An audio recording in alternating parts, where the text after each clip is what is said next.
ఈ సమాజానికి అన్నం పెట్టే రైతుకు సున్నం పెట్టే నేటి రోజులను, రైతును రాజుగా చూడాలి అన్న దివంగత మహానేత వైఎస్ రాజశేఖర రెడ్డి గారి రోజులను ప్రజలు గుర్తు చేసుకుంటున్నారు.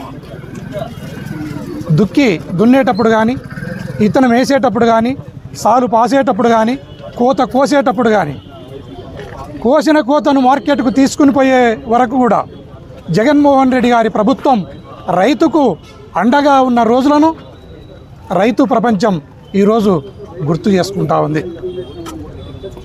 దయచేసి ఏదైతే చంద్రబాబు నాయుడు గారి ఆలోచన వ్యవసాయము దండగా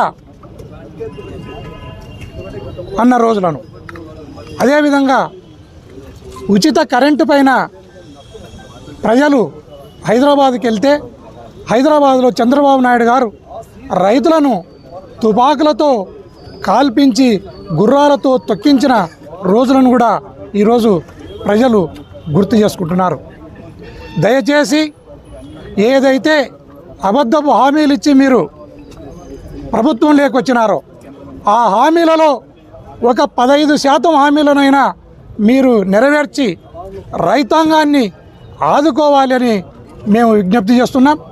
రైతుల పక్షాన ఈ రకమైన పోరాటాలు క్రమక్రమంగా జరుగుతూనే ఉంటాయి. రైతుల పక్షాన వైఎస్ఆర్ కాంగ్రెస్ పార్టీ ఖచ్చితంగా అండగా నిలబడుతుంది. రైతులను అన్ని రకాలుగా ఆదుకుంటుంది, భద్రత భరోసా కల్పిస్తుందని ఈ సందర్భంగా తెలియజేస్తున్నాం.